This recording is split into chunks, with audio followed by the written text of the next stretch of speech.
The ghosts remember.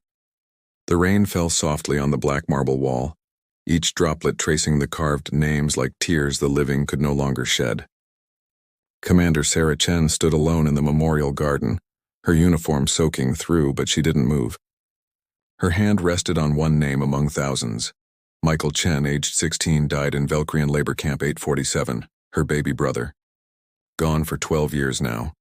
The garden stretched across 5 acres on the colony world of New Terra, humanity's first settlement beyond the Sol system. Every name on these walls told the same story. The Valkyrians had come with promises of alliance and protection. Within 6 months, they had chains on every human they could capture. Sarah's communicator buzzed insistently. She ignored it. The memorial visits were sacred to her, a ritual she performed before every deployment. The device buzzed again, then again. Finally, she tapped it active. "This better be worth interrupting," she said coldly. "Commander, you need to get to Command Central immediately."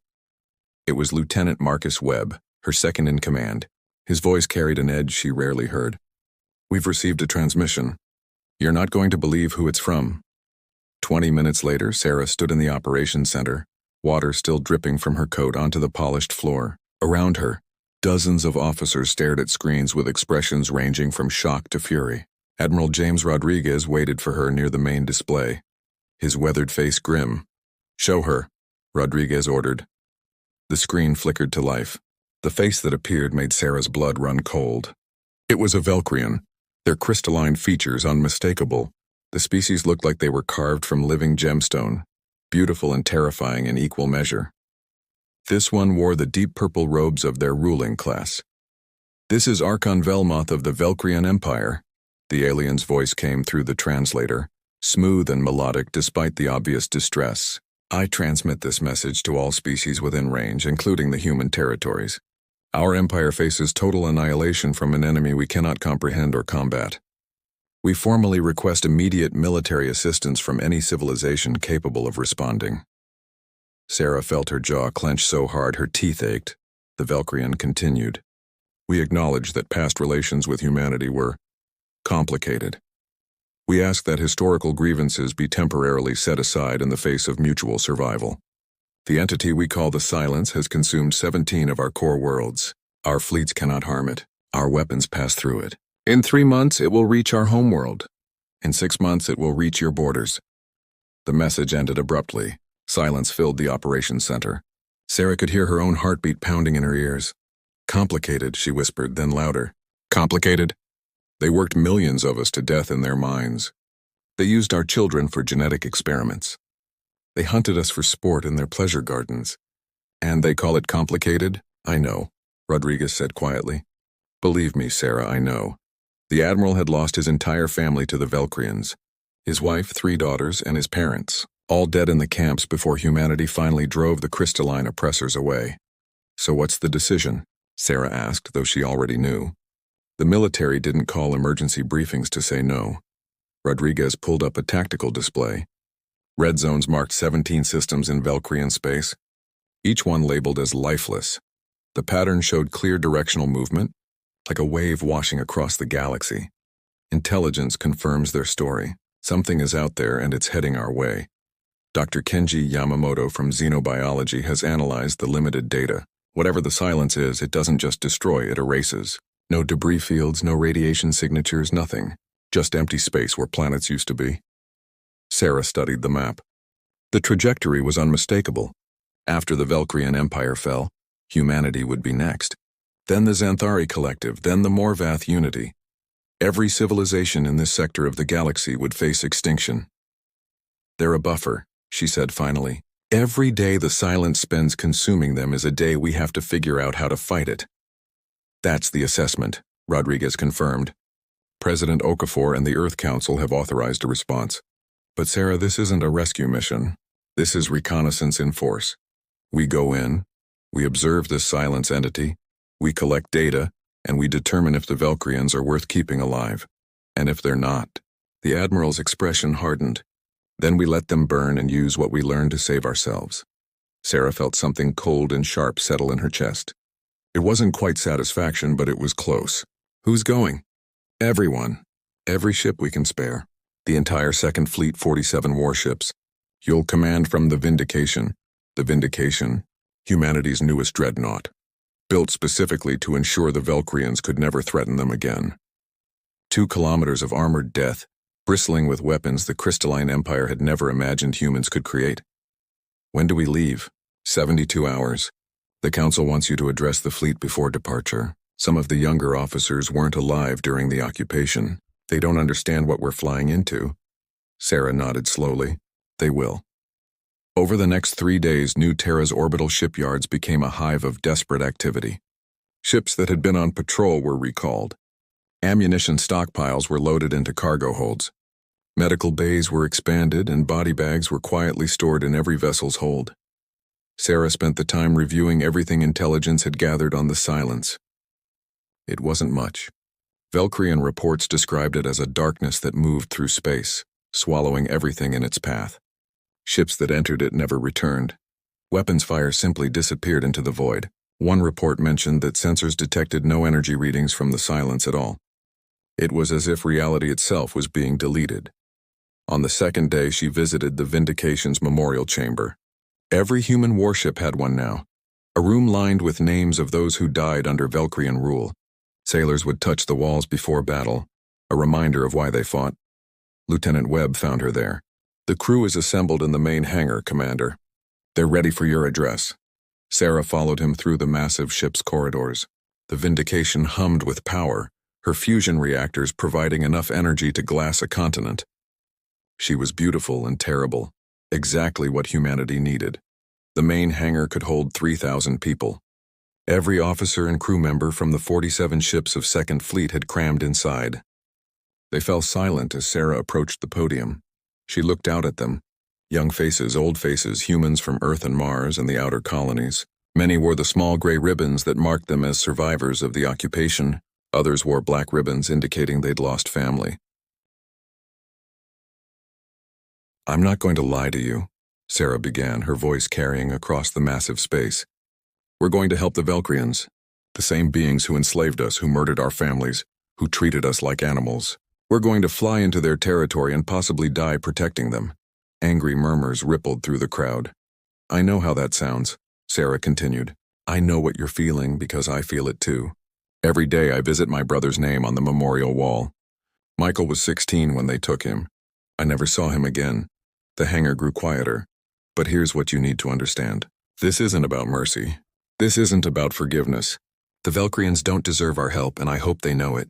We're going because something out there is killing them. And when it's done with them, it's coming for us." Sarah pulled up the tactical display behind her, showing the Silence's projected path. "Every Valkyrian world that burns gives us time. Time to study this enemy. Time to develop countermeasures. Time to prepare. We're not going to save them. We're going to use them as a laboratory to figure out how to save ourselves." She paused, making eye contact with as many sailors as she could.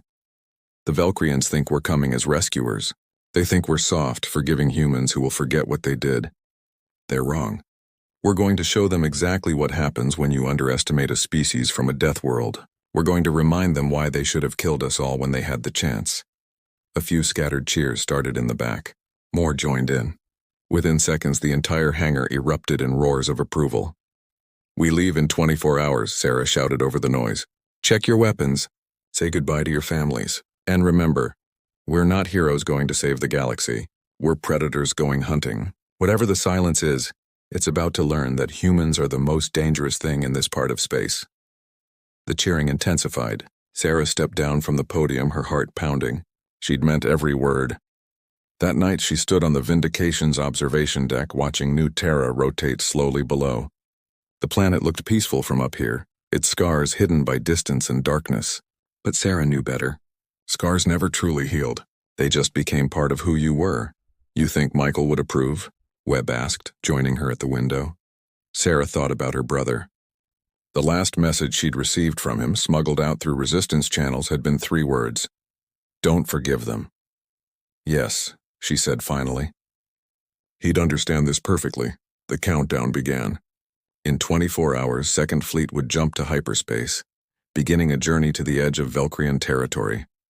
They would enter hell itself, not to put out the fires but to study the flames. And if humanity had to stand beside their former tormentors to survive, they would do it. But the Velcrians would pay for every second of protection, in blood and technology, in the complete and utter destruction of their pride. The age of Velcrian dominance was over. The age of human ascendancy was just beginning. Sarah smiled grimly at her reflection in the window. The ghosts in the memorial garden would have their justice one way or another. When predators meet, the transition from hyperspace felt like falling through ice water. Commander Sarah Chen gripped her command chair as the Vindication shuddered back into normal space. 46 other human warships materializing around her in perfect formation.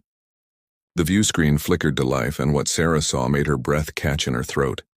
This was supposed to be Velcra Prime, the jewel of the Crystalline Empire, a system with 3 inhabited planets, orbital stations that gleamed like diamonds, and a fleet of over 200 warships. Instead, there was nothing. "Scan the system," Sarah ordered, her voice steady despite the ice forming in her veins. Lieutenant Webb worked his console frantically. "Commander, I'm reading 0 life signs. 0 energy signatures from the planets. 0 debris fields. It's like someone took an eraser to everything." On the main screen, 3 planets hung in space like corpses. Their surfaces were uniform gray, completely smooth.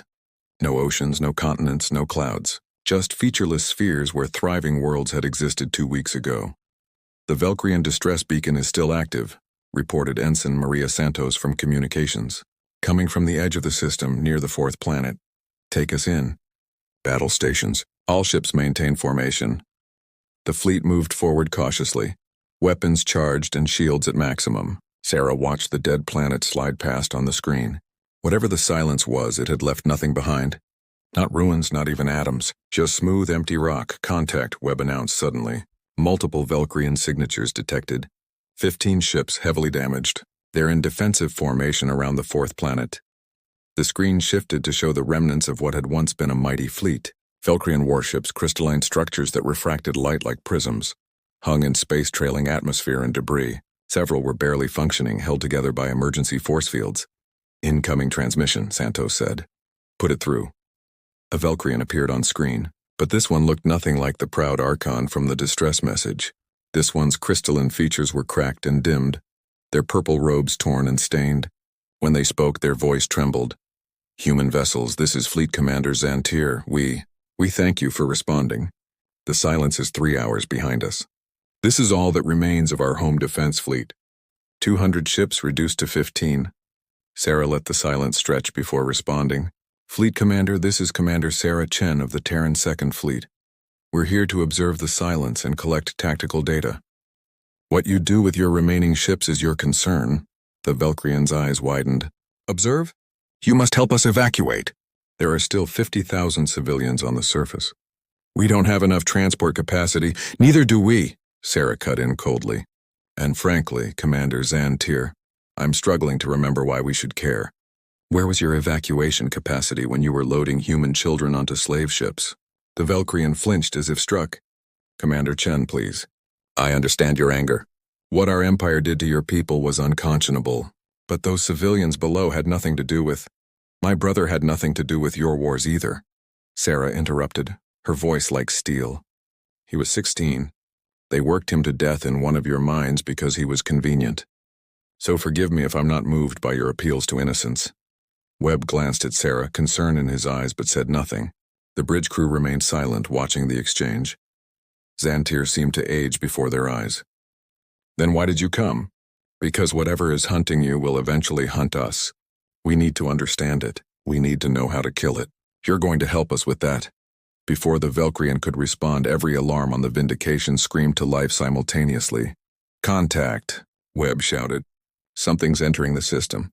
Mass readings are..." "Commander, the sensors can't get a solid reading. It's like the scanning beam is being absorbed." Sarah leaned forward. "Show me." The view screen shifted to show the edge of the system where they'd entered. At first, Sarah thought the screen had malfunctioned. There was just blackness deeper than space itself. Then she realized the blackness was moving. The silence flowed into the system like ink poured into water. It had no definite shape, no clear boundaries. It simply was a void that swallowed light and matter with equal indifference. As Sarah watched, it passed over a small moon. The moon didn't explode or crumble. It simply ceased to exist as if it had never been there at all. All ships, evasive pattern Delta, Sarah commanded. Do not let that thing touch you.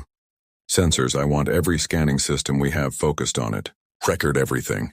The human fleet scattered into a practiced defensive formation, maintaining a safe distance from the approaching void. The Valkyrian ships tried to follow, their damaged vessels struggling to keep pace. It's accelerating, Webb reported.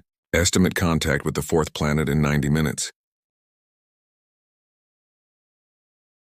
Sarah's mind raced. 90 minutes to learn everything they could about an enemy that had destroyed one of the most powerful empires in the galaxy. An enemy that couldn't be touched, couldn't be hurt, couldn't even be properly scanned. Launch probe swarm, she ordered. Full spectrum analysis. I want gravitational readings, quantum measurements, everything. Send them into that thing. 20 small probes shot from the Vindication's launch tubes racing toward the Silence. The bridge crew watched in tense silence as the probes transmitted data in rapid bursts. Getting something, Webb said, his voice tight with concentration. The probes are detecting massive quantum fluctuations. It's like, Commander, it's like reality is becoming uncertain in there. Matter is being converted into probability states, and then those probabilities are being collapsed into null values. In English, Lieutenant, it's not destroying matter. It's making matter forget it ever existed. The Silence is a quantum eraser on a massive scale. Sarah felt her stomach drop. How did you fight something that erased you from reality itself? Conventional weapons would be useless. Energy shields wouldn't matter. Even their advanced human technology might be meaningless against. An idea struck her. A terrible, desperate idea that made perfect sense. Webb, pull up our quantum torpedo specs, Commander. Do it. The specifications appeared on her personal screen. Quantum torpedoes were humanity's answer to Valkyrian force fields. They worked by creating uncertainty in physical states, allowing the warhead to exist in multiple positions simultaneously until it hit the target. It was technology humans had developed specifically because the Valkyrians had enslaved them, and they needed weapons the Empire couldn't defend against. If the Silence operates on quantum erasure, Sarah said slowly, then it needs definite states to collapse. What happens if we feed it uncertainty?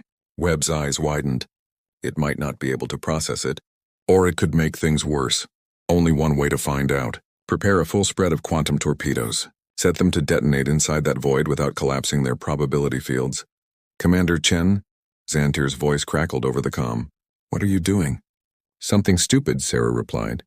All ships fall back to minimum safe distance. Vindication will engage the Silence.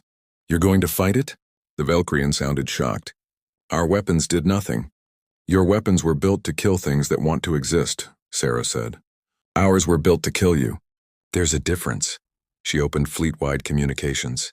All ships prepare to observe and record. If this works, we'll need to replicate it. If it doesn't work, well, it's been an honor serving with you. The Vindication turned toward the Silence, her massive engines pushing her forward into the void. Sarah could feel the ship shuddering as they approached, as if reality itself was protesting their presence. Firing range in 30 seconds, Webb reported. Sarah watched the blackness fill her screen. Up close, it was even more terrifying.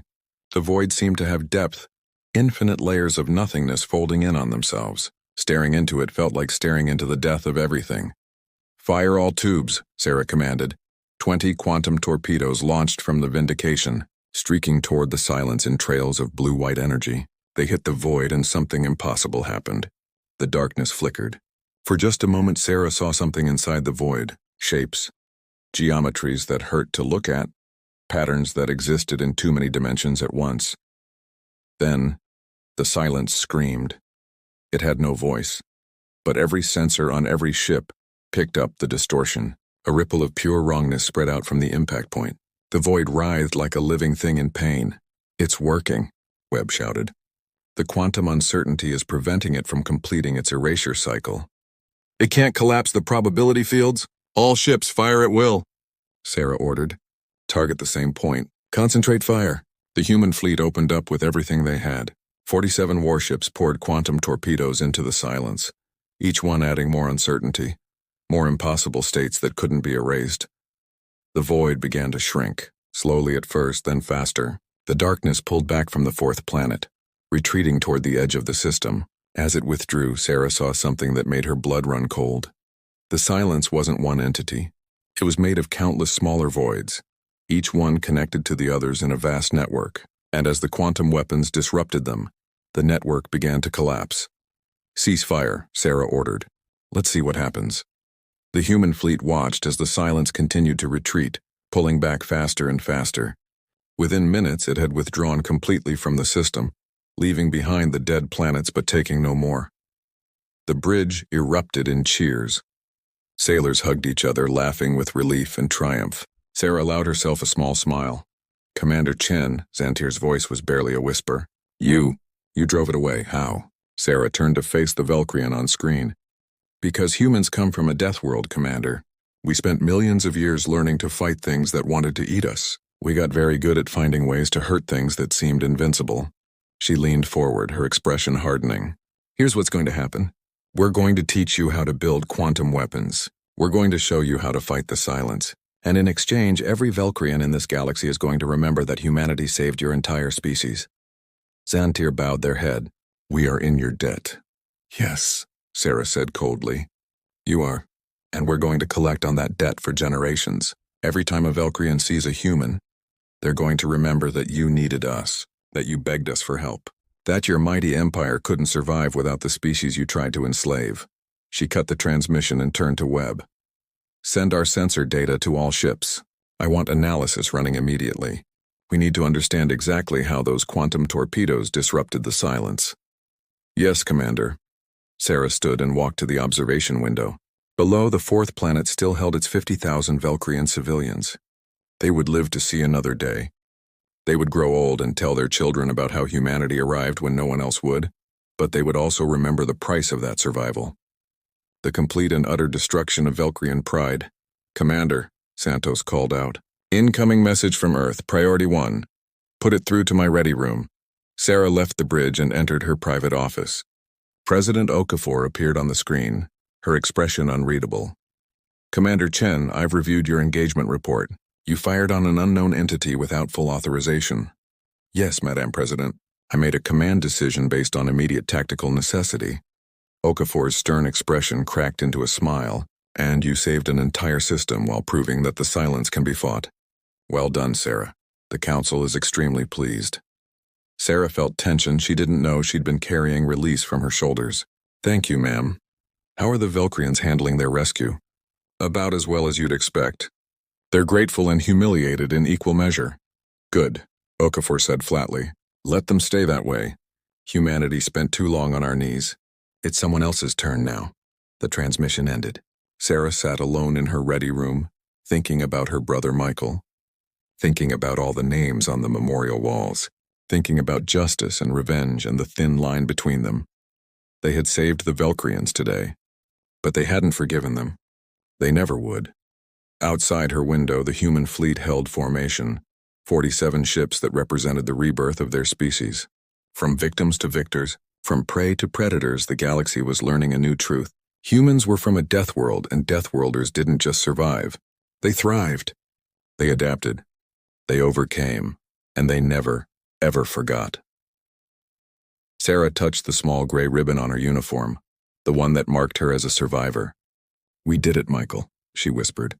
"We made them need us. We made them bow." In the darkness of space, the silence retreated to lick its wounds, driven back by a species it had never encountered before. A species too stubborn to die, too clever to give up, too dangerous to underestimate. Humanity had arrived on the galactic stage, and the universe would never be the same. End of part 2.